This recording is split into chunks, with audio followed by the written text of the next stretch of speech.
Otherwise, I'd have to bring you down to earth too. I know this verse hurts you. I tell you what, I give you advice. I'm feeling nice. Your vices could influence your writing if you weren't biting. Y'all trying to be people that. Let's talk about SmackDown from June 25th, 2021. This is your host, MagMongoSlade. Welcome to 3 Count Commentaries. So, we're going to talk about the whole show because why not? There's just not enough meat on the bone for the rest of the show. So, Jimmy Uso shows up, says Jay is not coming and that he said he ain't coming back. So, Roman is like, look, I take him from the main event, from being one of the Usos to being the main event, and this is how he treats me? He said he ain't coming to work? And Jimmy was like, look, I'm here. And I'm saying, I'm here. I'll take Jay's spot. I'll do it. I ain't nobody's bitch, but I'll do it.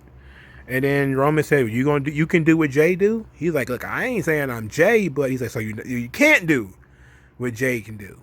He was like, I can do it.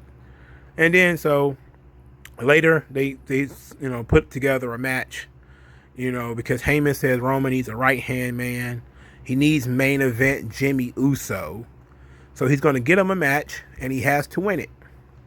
They ended up getting him a match with Dolph Ziggler. So before the match, Jimmy ended up dedicating the match to both Roman and Jay. Then he wrestled Dolph Ziggler and won.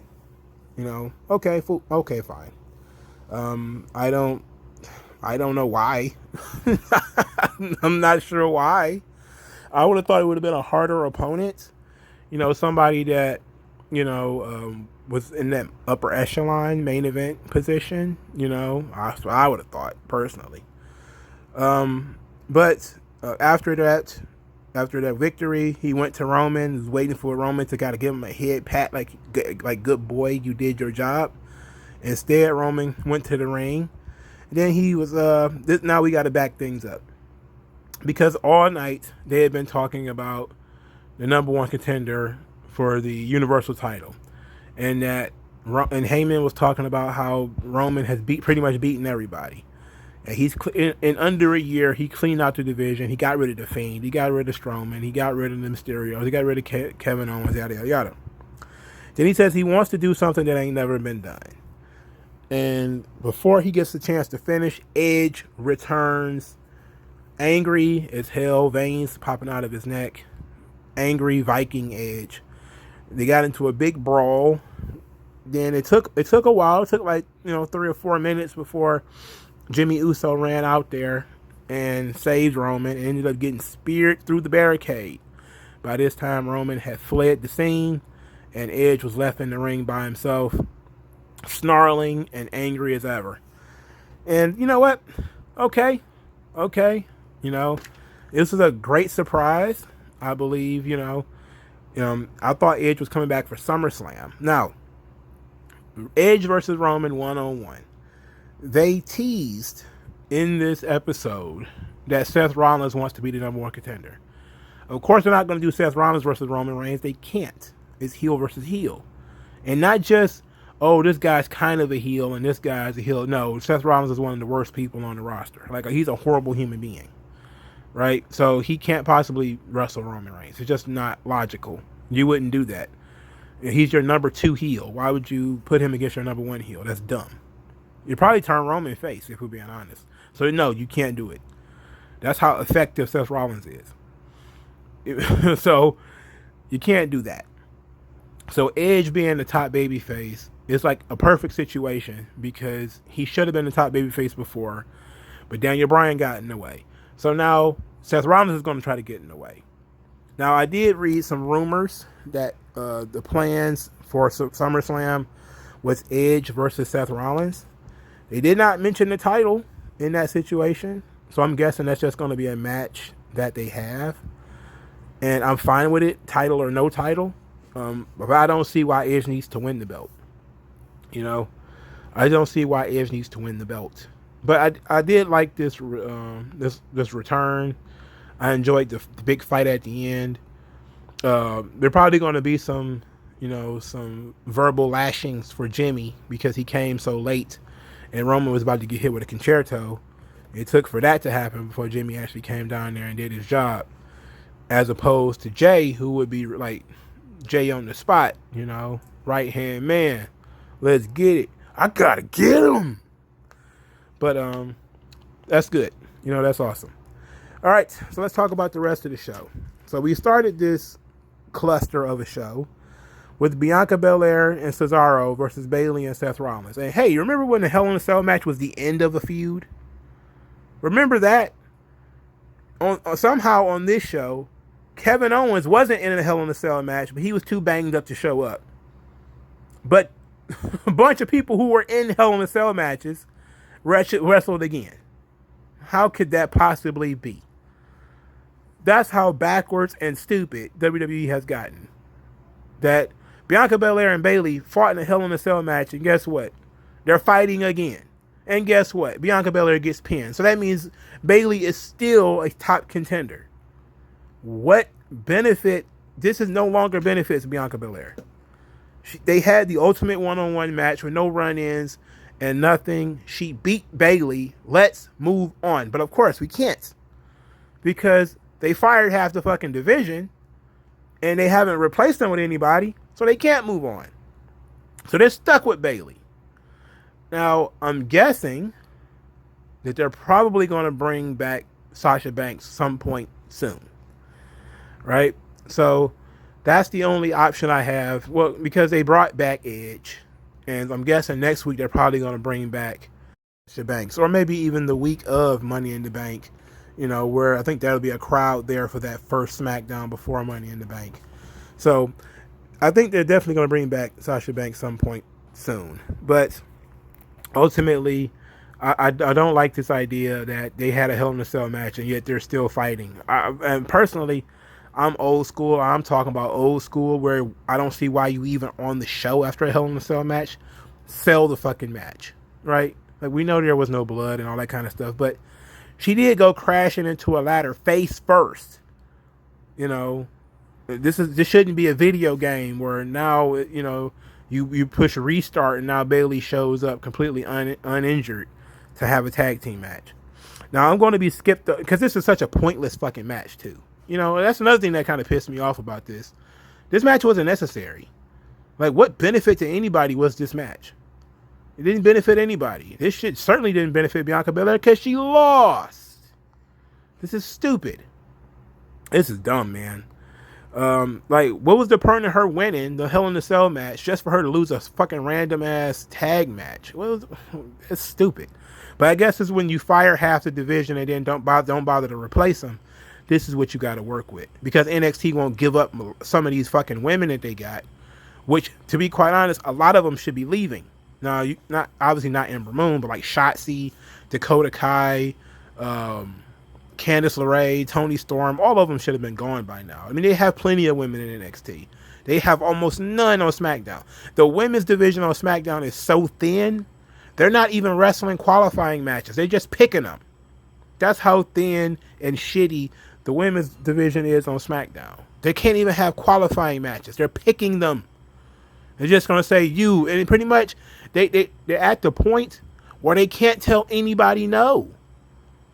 Everybody has to be handpicked. It's going to be everybody. The 4 people who are going to be in it: Natalya, Tamina, Liv, Carmella. Because that's all that's left. That's it. That's it. So it shouldn't be a surprise. That's going to end up being the list. Not Bianca Belair, but Sasha Banks doesn't need it. Right? And since I believe Nia Jax and Shayna Baszler are technically Raw superstars, they are over there. What they really should have done and moved them to SmackDown, or at least move one of them to SmackDown after all the firings or whatever. But that's how pathetic the SmackDown women's division is now. They're just picking randos to put them in matches.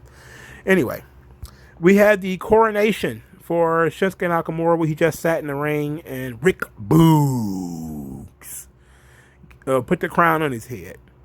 This was pointless, of course. It was just a lot of, hey, we want to watch Shinsuke Nakamura gyrate and point and shake.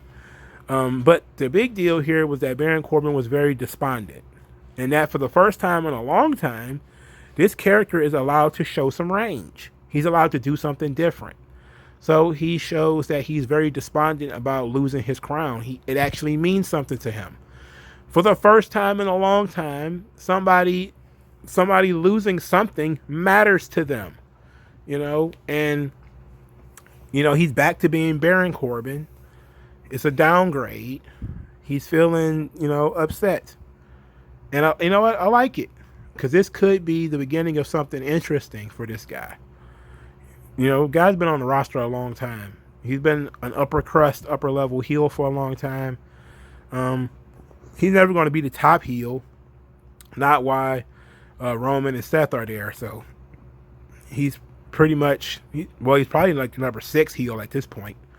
Because Apollo Crews was a higher level heel than he is. But I'm interested in what they do with him. Could it be a babyface turn? Are they looking at maybe let's run Baron Corbin as a face? Because that would be interesting. That would be really interesting. I think he was kind of a babyface on NXT, I believe. And still wasn't a pandering, good babyface. He was just kind of like a badass. All right, so after that, Seth Rollins said he wanted to be number 1 contender, but Adam Pearce and Sonya Deville were not. They weren't thrilled about the idea. They said they'd get back to him.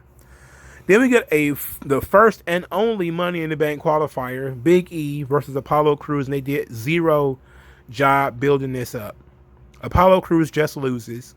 So you had in one calendar week, the tag team champions lose, the women's champion lost, and the Intercontinental champion lost.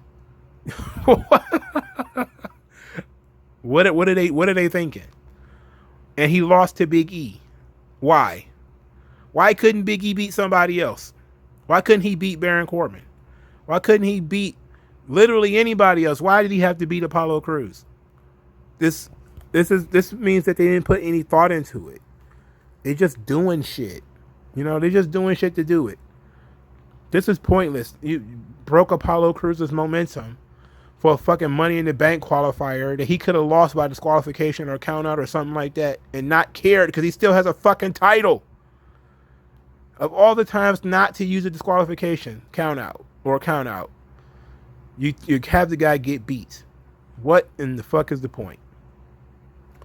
Then Sami Zayn is running around talking about conspiracies and the cosmos and karma. I don't know. I have no idea. I thought it was funny at first, but now I'm just kind of like, I don't get it. It's nuts. And I guess that's the point. I guess he's a conspiracy theorist. Now he's talking about the cosmos, the universe is out to get him. He has to wrestle Kevin Owens again. That's Kevin Owens. He has to wrestle him in a last man standing match. At least that's new. Right? At least that's new. But this is getting tiresome. That we just can't move the fuck on. Move on. Why are these guys still feuding? I don't even know what they're feuding for in the first place. Why are they still feuding? This is stupid. All right, let's move on to Sonya Deville, who announced Carmella as the women's entrant in the Money in the Bank. Carmella came out and being very conceited, demanded that Sonya Deville reintroduce her as the most beautiful woman in WWE. And before she did that, Liv Morgan came out and cut a very bad promo in which she says that she beat Carmella and that she should be in rather than Carmella. And then Sonya Deville wanted to give her the opportunity without saying, and I actually wrote it down even though it wasn't true, that if Liv Morgan won, she was going to be in the Money in the Bank. I think that by virtue of you not having a fucking women's division, she has to be in the Money in the Bank. So, for my head canon, she is in the Money in the Bank. So she's pretty much going to be in it anyway. So that was SmackDown. The best thing about it, of course, was Edge's return. Nothing else really got my spurs jingling and jangling about this show. It is laborious with the rematches. This is probably, I think, the 3rd or 4th week straight of Liv Morgan versus Carmella. Kevin Owens and Sami Zayn are literally attempting to fight forever. Bayley and Bianca Belair just will not stop. It will never stop. And it makes no sense for them to continue doing this. And but I do like Roman Reigns and Edge. Even though they feuded before, we didn't get the one-on-one match. So, we have an opportunity here. I think Edge has a good shot of winning, but I hope he doesn't win. In fact, I hope Seth Rollins is the one who cost him the match and leads to their title match later. Because I like that, or their not title match, but their big SummerSlam match. That, you know, so I like that. But we'll have to get there and see what happens. But, you know, like this video, share this video, subscribe to the channel, donate to the channel via Subscribestar, or send cash via the Cash App if you just want to give me a tip. Either way, thank you guys for your time, and I'll talk to you guys later.